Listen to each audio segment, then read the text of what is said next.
Hey guys, Ricardo here and welcome to another blog tech tips. In today's tutorial, guys, I'll show you how to on your Galaxy Watch how to boot into Android recovery. So in just in case you want to get to the recovery menu, which in which you can do several things, including hard reset, clear the cache, and of course you can load various protective states. All right, or do stuff to your watch, such as download stuff to your watch and so on. Just in case you want to get to that mode, this is will be demonstrated on our watch 4. This is a watch 4, but of course 5, 6 are similar, and of course other than that, it's basically the same procedure on the newer versions. So if you have a different watch, you can actually follow along. All right, so the first thing you want to do, guys, is you're gonna find your home button or power button, which is highlighted in some way, red here at the top, which is here, and of course this is the back button. All right, so as you can see, the device is on.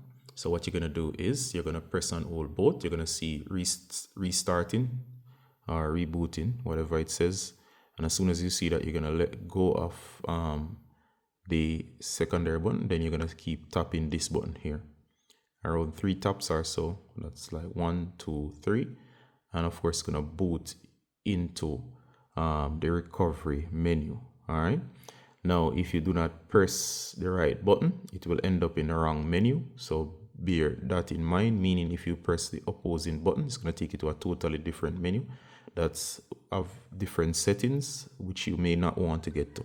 So make sure you're pressing the right buttons, or if you get to the wrong menu, use the opposing button. All right, so here we go. So we're going to press and hold.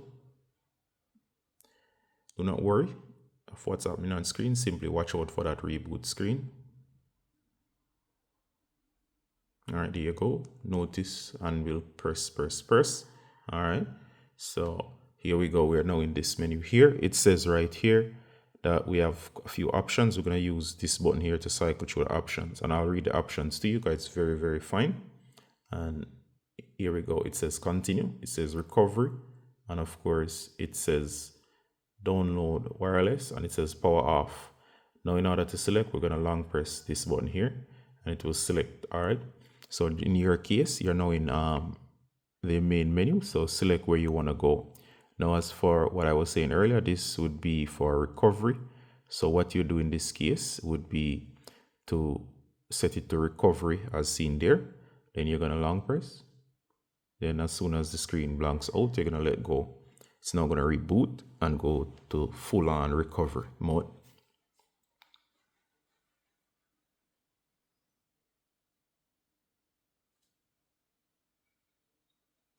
All right, there you go. We're now in recovery mode, and you can simply move through. So I'm going to use this button here to navigate down. So here are all the options, and there is reboot system now. Apply updates from ADB, apply updates from SD card, wipe factory data reset, there's wipe cache partition, recovery logs, run graphics tests, there's run local tests, and there's power off. All right, so for you, you're going to move to the option you want. So for example, reboot system now. For you, most likely you'll know where you want to get from here. So any option you want to select, go ahead and long press with the power or home button here, and it will select. All right, and in some menus like the white menu, you can swipe through, or to select the option, go ahead and either right or left. All right, it's written on screen. You can actually read it, and of course it tell you what to do. All right, so I'll end the tutorial here. Do hope this was useful, and as always, guys, Ricardo from Blog Tech Tips saying bye until next time. All right, so for me, I'm just gonna reboot.